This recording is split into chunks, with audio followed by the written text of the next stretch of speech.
Hi, and welcome to this episode of I've Got This Kid. I'm your host, Cherina Williams, licensed speech and language pathologist, homeschooling mom of two, wife of one, excited podcaster, ready to do this with you guys on yet another Sunday.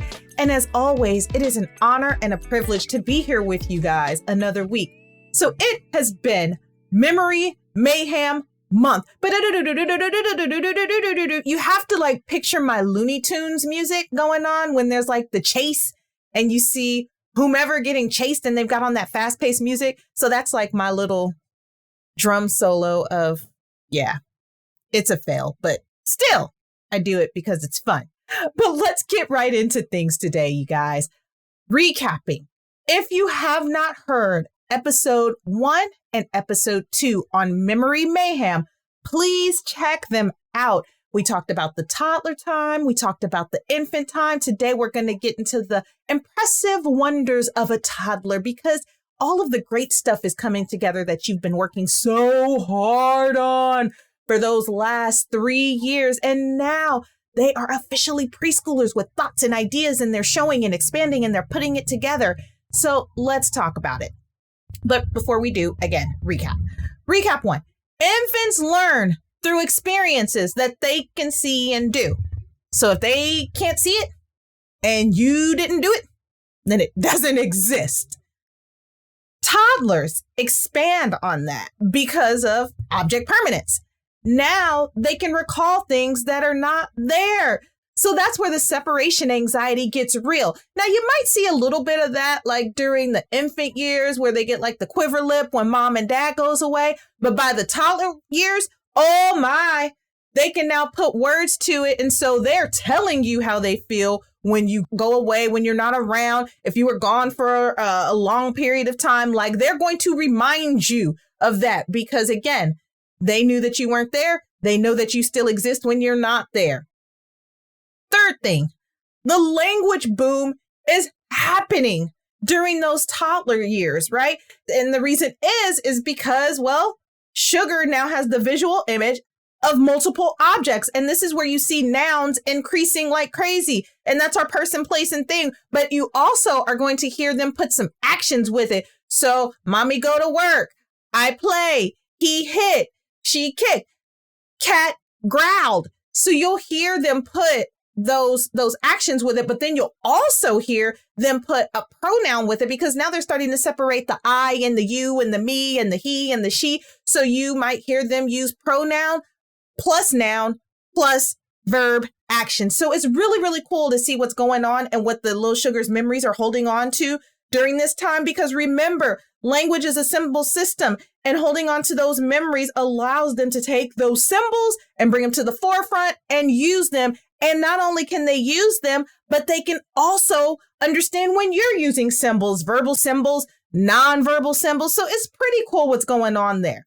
And if working memory is not working the way that we want it to during this time, then we know that we can be super proactive to increase the follow through with simple tips, with simple things. So if they're not doing great holding on to information at this point, then again, we can provide actions and help them through that and make things super simple for them so they can get from point A to point B to build on that, because now the working memory during this time is going crazy. And finally, number 4, as a reminder, working memory is a basic mental task that is important for both learning and doing everyday things. So like, for example, if every single day little sugar is supposed to put his shoes in the cubby, then he or she has been doing that all this time. And so now they know that shoes go in the cubby, or if the toys go in the box, or if the spoon goes in the sink, or whatever it is, that task they've been doing over and over and over again. So not only do they have the label, not only can they describe the action that goes along with it, but now they remember what's supposed to happen with that object. If that is not cool, I don't know what is. I think it's pretty cool. So today's episode, we're going to be exploring the preschool memory. And these people, they're just simply fun because they're taking it and they're expanding it and they're applying it. And it's so cool to watch this unfold because not only do, again, they have that symbol system, but the memory is expanding like no other. Before we get into that, first things first, what is happening with the preschool brain? Well, preschoolers during this time, they can categorize, they can reason, and they can problem solve. So let's think about categorizing things. Categorizing is knowing that the animals are the animals. The letters are the letters. The numbers are the numbers. The food is not the toy. The toy is not the food. The adults sit at the adult table in some families. The kids sit at the kiddie tables in other families, right? They can reason. I want to wear my raincoat because it's the best flower raincoat in the world.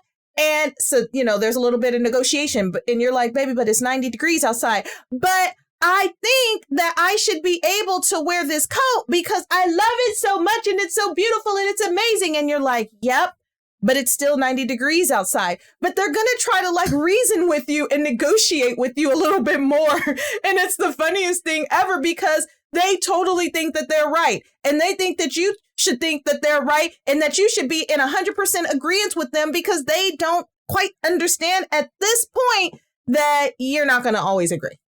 Isn't that interesting? Their reasoning is not quite there to where they're like, mommy and daddy have a right to disagree. And so that's why they're trying to push their agenda so much during this time.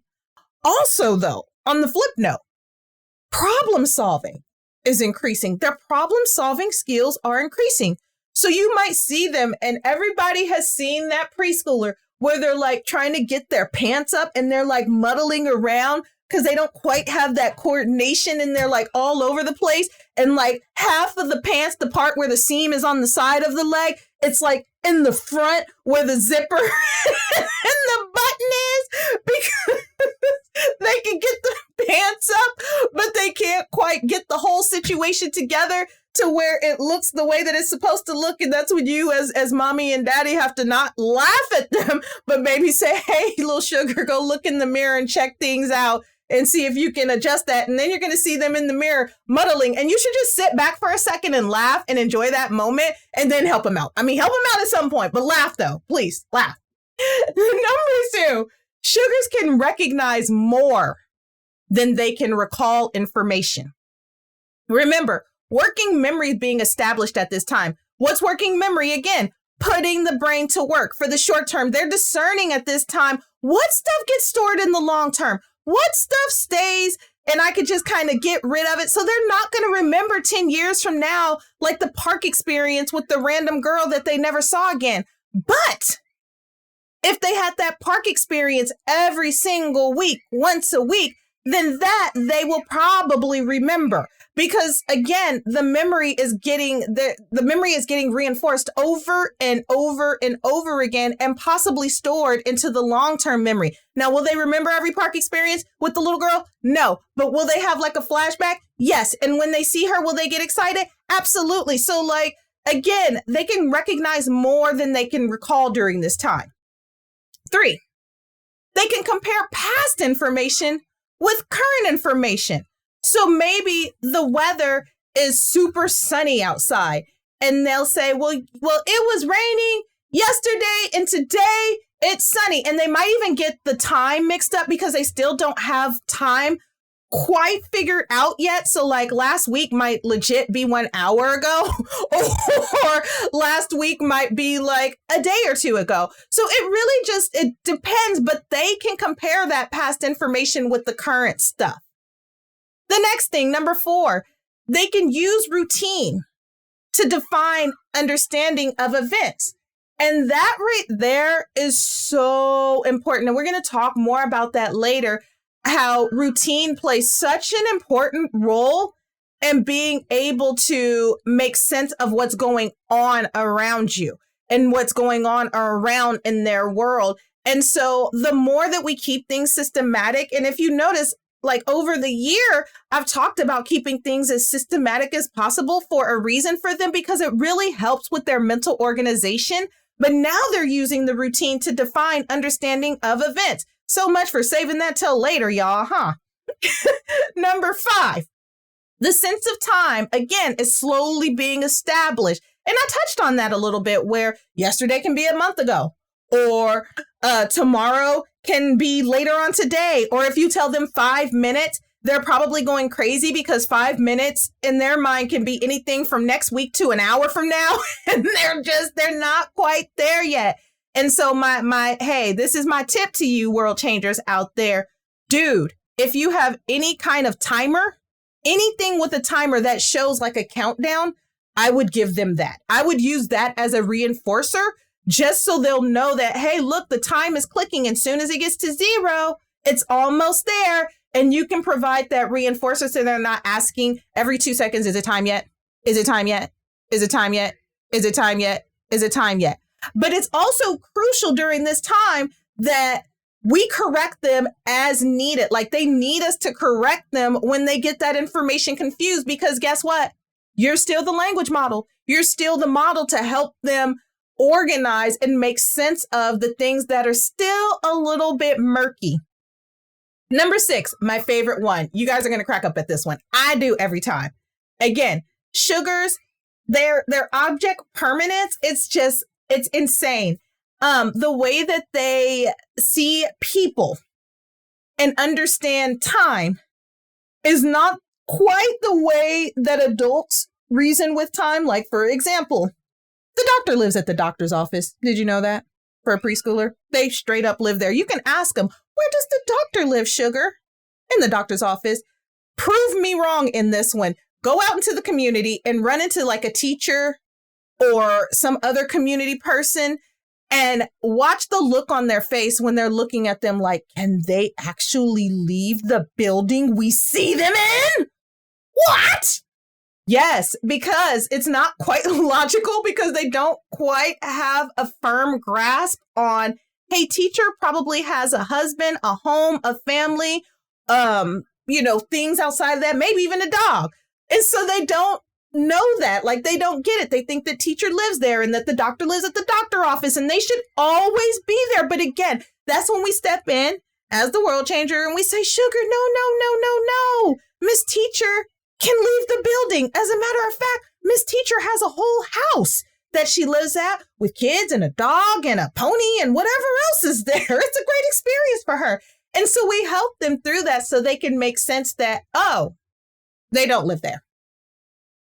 I'm telling you, watch next time it happens. You guys are going to crack up when you see the look on their face. Like, you should plan it on just for general principle, just to see what they do.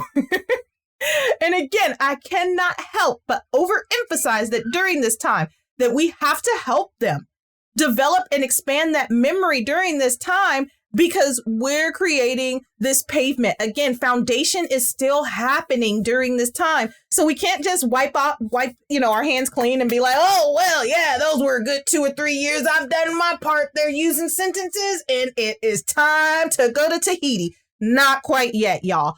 We want to make sure that we are helping them out during this time, because they need to develop a sense of self-continuity, personal identity. Memories during this time help our sugars determine how they recall experiences or events, like if a pet died. It's important during this time to not just flush Fluffy, the goldfish, down the toilet and be like, oh man, he was a good fish. But actually talk through it with little sugar and just let them know how they might possibly feel, or let them put a label to that. I've even had a podcast episode with Dr. Donna Coltrane Battle where she talks about drawing your feelings. That might be a good time when something traumatic like that happens, just sitting down and drawing out your feelings while you're talking about it. Maybe they draw a sad face. Oh, sugar, why did you draw that sad face? Because my goldfish died. Oh, man, he was such a good goldfish. I love that goldfish. He would just swim around that tank and he was doing amazing flips and things. Man, they're probably not going to make another one like him, but we might be able to buy another one. What do you think? But just allowing them to have that feeling. And even when they bring it up again, you give them the space and you give them the permission to process that stuff. Another thing, like a move. A move is another huge thing. Little sugar might come to you like, oh, I'm going to miss my bedroom and I'm going to miss my friend next door and I'm going to miss my favorite tree and the tire swing. and just letting them go through that process and bring up those feelings and bring up those emotions, because during this time, again, they're trying to make sense of the world around them, and they're trying to make sense of themselves, and they're developing their emotions as they go along. Like, you don't stop at 2 and go from like happy to cry, and that's going to sustain you for the rest of your life. Like, you need to be able to like embark on different emotions and be able to process those emotions and make sense of those emotions and recall these experiences and these events. So not just a bunch of sad stuff either. Also, like the best day ever. The best day ever should be talked about. Why was that the best day ever? Oh my gosh, we went to the amusement park and we got on the kiddie roller coaster and it was the coolest thing ever. And then Minnie Mouse held my hand and walked me around the theme park and I felt like the biggest princess ever. Yes, talk about that stuff. Let them talk about it, because it helps them identify how they felt in that moment. And guess what?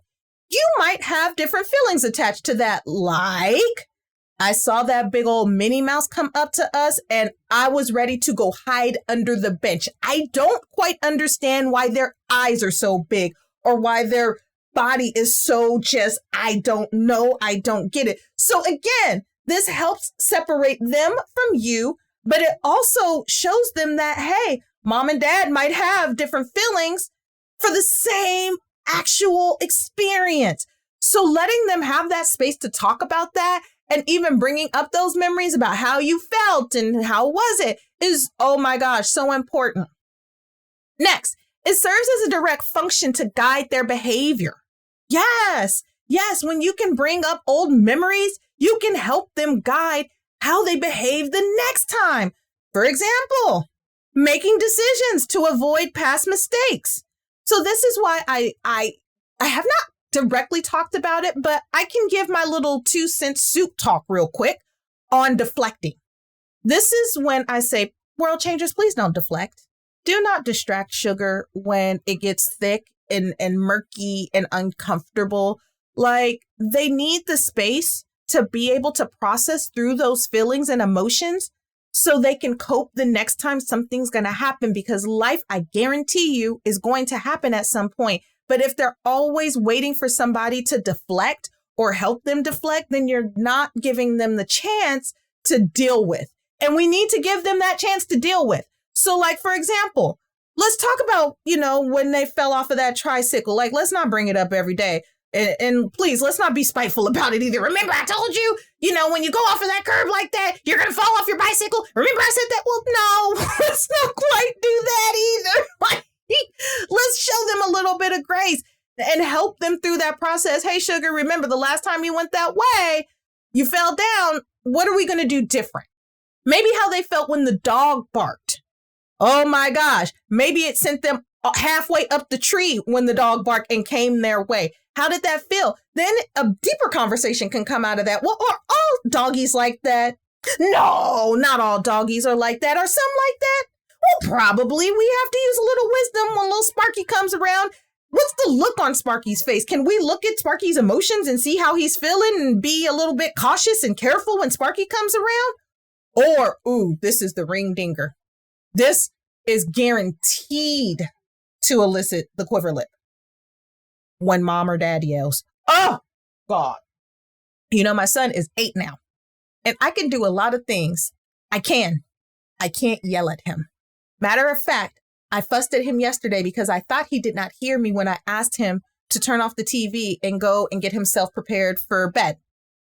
And he came up to me in the hallway. I kid you, world changers not. I kid you not. He came up to me and he was like, yeah, Mom? And I'm like, yeah. And he's like bouncing around because he's 8 and he's got this high pitched voice. And he's like, when you came to me and was telling me about the remote, I just want to let you know that I heard you and you didn't need to tell me again. And I'm like, well, wait, hold on. Like, we're not going to talk to me like that. Like, let's try that again. What are you really trying to tell me? How do you want me to resolve this with you in future? Can you just trust that I'm going to hear you the next time? And I'm like, the 8-year-old wants me to trust that I'm going to hear him the next time. Okay, 8-year-old, I'm going to do it. Hey, look, he actually does listen. I'm going to tell you guys that. He does listen. But, just giving them that space to think about the past mistakes, the decisions that they make, reflecting on the decisions, even asking, why did you make that decision? and asking it not in a condescending or a mean way or even like a punitive way, but in a way to spark up conversation so they can start developing the reflective gene, so where they can reflect on what they did and how they can not do it in the future and what they can do to avoid mom or dad yelling and being mad at them. So you don't have to have an 8-year-old come up to you in the hallway and tell you how they felt about not being on task when you talk to them. I'm just saying, y'all. And next, social bonding memories. This is key. Social bonding memories is so foundational during this point. Their friends, their early relationships, reading with mom and dad, maybe, or even pre-COVID, and now schools are opening back up. So maybe like an older peer came and read to them and did like a reading exchange kind of thing. Those, oh my gosh, kids go bananas over older kids who come and read to them or come and do stuff with them and come and do activities with them because they're learning from them and they think that they are total rock stars. So experiences like that, talking to them about those kind of memories, that's super helpful for them. It just helps their relationships with other people around and how they perceive the world around them. Also, experiences with their friends, the good, the bad, and the murky. Murky is my word today, y'all. Because, I mean, all of these things happen. But we can also help them during that time when things go really good. And we can talk to them about what was it that made it really good?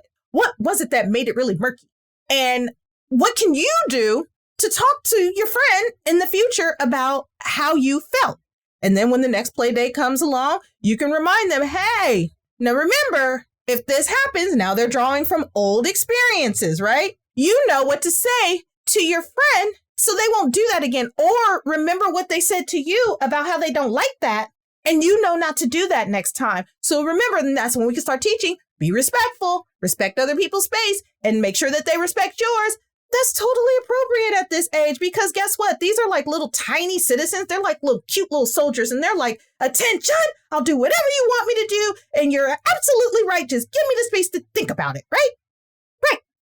Another thing, kind preschool teachers, kind teachers, no kid forgets their preschool teacher. I loved my kindergarten teacher. I don't remember too much about my preschool teacher, but I do remember my kindergarten teacher. And she used to give me lots of books to read. She knew that was my jam.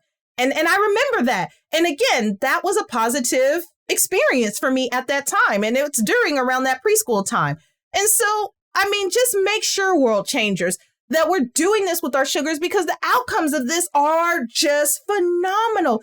The sugars who are able to recall and recognize these past events, they have healthier psychological well-being because they can make sense of what happened and they can reason with how to avoid certain things that they don't like. And they can problem solve because they've processed through it over and over and over again. They've done it to the point of where it's part of their everyday routine to think about and process that stuff. So you might be asking by now, what can we do as world changers to make sure that this is happening?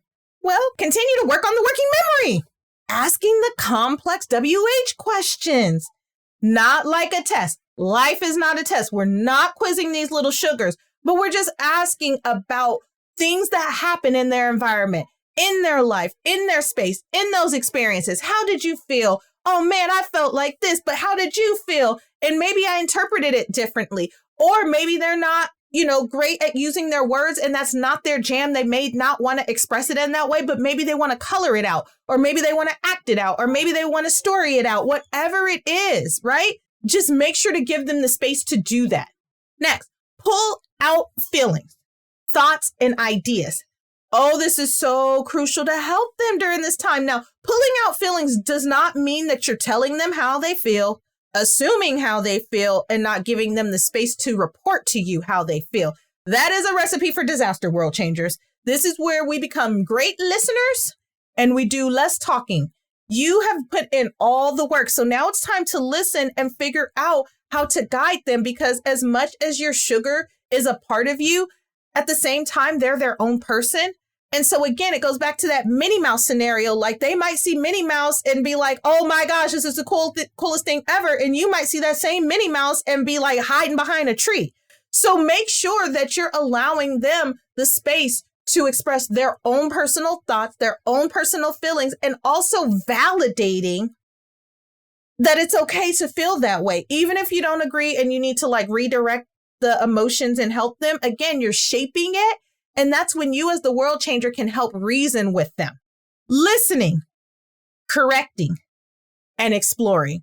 I just talked about listening, so I'm not going to talk about that again. I'm not going to talk about correcting because I just talked about that and I'm not going to talk about it again. But exploring, yes, we explore the world around us. We explore through our experiences. They still need hands-on stuff. So now is not the time again to be like, oh, Tahiti, here's your iPad and your passport and I'm going on vacation and you do your thing because I've done my part. No, you guys. I want you guys to continue to explore with them. Explore in a way that's appropriate for them. Continue to see the world around them. Continue to expose them to literature. Continue to expose them to things that like open up their mind and shape the possibilities in a way to where they just see this world in such a larger place. Because remember, the doctor still lives at the doctor's office, and it's until they go out into the world and explore and see stuff outside of themselves, are they able to make sense of, hey, not everybody lives like me. Not everybody does things the way that my family unit does. Not everybody XYZ and whatever that is. You can do that for them, world changers, and it costs you nothing but time. Next, continuing to build up language. This can happen through exploring. This can happen through listening. This can happen through those WH questions. The more language sugar can pull from, the more they can describe memories. And the more we expose them to language, diverse language, over and over and over again, the more they store that language into their long-term memory and then pull it when they need it. And so it's crucial that we, again, give them that time so they can build up that language. It's so important. These two things go hand in hand, so much so. We give them the language so they can build up their memory. We help them expand on their memories, and they're going to use the language to communicate about that. It's a symbol system. They need the symbol system, but they also need to hold on to that information. And the only way that they're holding on to that information is by continual use and practice. So think about it like the treadmill.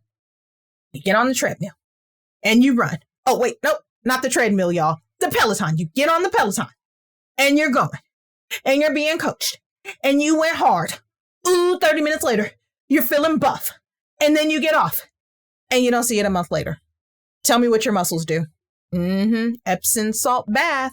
Yes, ma'am. Yes, sir. So again, we build up over and over and over again. We make it part of their routine. And this can happen every single day, on the way to school, on the way home, after work. However you can fit it in, this can be totally functional while you're cooking, during daily transitions. You can talk to them. We never want to stop exposing them to language. We have to stay diligent about that and continue to draw on their imagination. We'll get more into that in episode 4. So I'm just going to leave it at that. I'm going to leave it at that. I promise. So finally, what if my sugar has not reached earlier milestones? Well, we're going to work with sugar where they are, because we have to start somewhere. And we push to purpose. We're looking for progress, right? And so we don't stop working with sugars because they're not where we expect them to be. We work with them even more to get them to where we need to go. So this is where it's crucial for us to meet them where they are so we can continue to push to progress. We recognize that progress is progress. Progress is progress. Is sugar doing more this week than they were doing last week? Is sugar doing more last week than they were doing, 2 weeks prior to? Is sugar doing more a month later than what they were doing a month before? We're looking at that. What variables, what things are we changing around our environment to expect sugar to change? What are we doing, right? Because it's not just the change that we want to see in them. It also has to do with the changes that we put into place so they can have different expectations. Because if we're doing the same thing over and over and over and over again, and we're not seeing progress, then guess what, world changers? That's considered insanity. So let's stay away from that. Let's stay away from that. We'll agree that we're going to stay away from insanity, but we're going to measure objectively and think about, what is my sugar doing? And is this realistic for expectations, not based on what some other world changers sugar is doing, but based on what your sugar is doing week by week, month by month? Are you seeing progress? And if not, and if you're seriously not seeing progress and you're putting all these things into play, then it might be time to get a referral so somebody else can do an assessment and help you out and give you strategies and tools and tips. And finally, I touched on it. Seek support. Seek support. If sugar is not making progress and you've put all these things into place, I'm telling you, an extra set of eyes with the heart of a teacher, not just with the heart of a teacher, for the sugar to meet their goals, but also to teach you how to carry out this stuff and it's appropriate and functional for you guys as a family. That's who you want. That's golden. And that's going to take you long ways, because it's going to sustain you outside of those services, because it's going to be stuff that matters to you guys, that's functional to you guys, that's relatable to you guys, and most importantly, it's tailored to you guys. So remember, world changers, we are still our sugar's world. You're going to have to rip up that Tahiti vacation, unless you're taking sugar with you. It's not quite time throwing the towel yet. We're not there yet, world changers. We still got fun work to do. We got stuff to do. Let's go hang out. Be proactive. Work on that working memory. Think of the Peloton bike over and over and over again. We got to work it out if we want to see it expand and get better, right? So the foundation that we create now, it's going to last a lifetime. Next week, I'm going to be talking teaching tools. And I even refrained today from talking about tools. I did well for myself, because usually I don't do so well. But today I did well. I'm proud of myself. So I want us next week to talk about just tools. That's all we're going to talk about next week. Tools for infants, tools for toddlers, and tools for preschoolers, because now it's time to put this stuff into action. And I'm going to give you guys some good old hands-on stuff that you can do as soon as you're done listening to that episode. Now, world changers, for the business side of things, if you have not subscribed to I've Got This Kid, I would love for you to be part of the community. Also, if you are enjoying what you are hearing, please share with a friend or share episodes, tips, and advice on your page. All social media links can be found below, along with all sources from this episode. I'm having too much fun today, y'all. I promise I am. Continue to send in your questions, world changers, because remember, there's no such thing as a silly question, rather an unanswered question. So I want to hear from you guys. Until the next time, world changers, take care.